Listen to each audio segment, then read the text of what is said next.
Doctor BR Ambedkar Konaseema జిల్లా మమ్మడివారం మండలం చెయ్యేరు గున్నేపల్లి గ్రామ దేవత శ్రీ సత్యమ్మ తల్లికి ఆషాఢ మాస సందర్భంగా భక్తులు భక్తి శ్రద్ధలతో సారి సమర్పించారు. గ్రామంలోని వనములమ్మ ఆలయం నుంచి పసుపు కుంకుమ పట్టుబట్టలతో మేళతాళాల మధ్య ఊరేగింపుగా బయలుదేరిన భక్తులు సత్యమ్మ తల్లి ఆలయానికి చేరుకుని ప్రత్యేక పూజ నిర్వహించారు.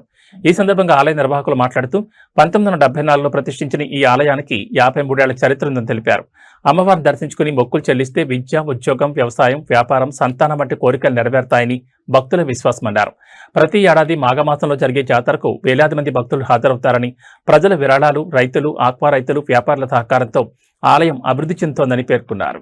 మండలం గున్నేపల్లి గ్రామం 1974వ సంవత్సరంలో ఈ జగన్మాత అనే సత్తమ్మ తల్లి గత కాలంలో అయితే అమలాపురానికి కొంచెం మోతుబరులు కులపరంగా వయసుల వాళ్ళు, అటువంటి వయసుల పొలాన్ని ఇవిడి కొల్లూరు వారి పొలం అది వాళ్ళ కొంత ఇదవటం వల్ల అక్కడి నుంచి స్థానచలనం కలిగి ఇవిడి మా పొలాలంపట నైటు 10 గంటల నుంచి ఇంచుమించు 2 గంటల వరకు రాత్రి భాగాన్ని తెల్లచీర కట్టుకుని గాజులతో గలగలలాడుతూ ఈ పంట పొలాల్లో తిరుగుతుంటే మా పెద్దలు అప్పుడు మేము కొంచెం చిన్నపిల్లలం ఏంటిదని చెప్పి ఆలోచించి అప్పుడు తెలుసున్నట్టు మాకంటే కొంచెం పెద్ద వయసు వారు ఇవి కొల్లూరు పొలాన్ని ఉండేది సత్తమ్మ తల్లి, అక్కడ వాళ్ళు పెద్దగా ఈవిడ్ని కొల్లలేకపోతున్నారు కాబట్టి ఇవిడ ఎలాగొచ్చిందంటే మా గ్రామస్తులు ఉంగరాల పల్లంరాజు గారు, మేకల పల్లయ్య గారు, మేకల వెంకటేశ్వరరావు గారు, గాలిదేవర అర్జునరావు, అలాగే గొలకోటి సూర్యనారాయణ అనేటువంటి వ్యక్తులందరూ ఇక్కడ కూర్చుని ఈవిడి సత్తమ్మ తల్లి అని అనుకుని వాళ్ళందరూ అక్కడ స్నానం చేసి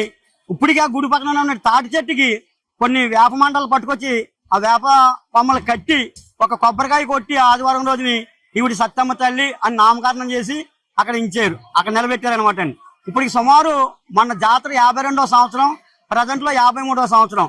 ఈ తల్లి మహిమ ఏంటంటే ఎంతో ప్రస్తుతం మన రాష్ట్రం, మన దేశం, మన గ్రామం రాజకీయంగా ఉన్నది.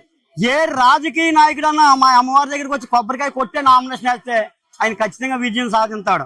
ఉదాహరణకి మొన్న అమలాపురం పార్లమెంట్ సీటు బాలయోగ్ గారి కుమారుడు హరీష్ గారికి ఇస్తారా ఇవ్వరా అనేటువంటి సందిగ్ధంలో మా అమ్మవారికి గుళ్ళోకి వచ్చి ఆయన స్నానం చేసి అమ్మవారికి కొబ్బరికాయ కొట్టి బొట్టు పెట్టుకున్న 2 నిమిషాల్లో మీరు ఈ క్షణం అడగవచ్చు హరీష్ గారిని. వెంటనే ఆయనకి అది ఆ పైనుంచి మీకు సీట్ అమలాపురం ఎంపీ సీటు మీకు డిక్లేర్ అయింది, మీరు రండి అని చెప్పారు. అలా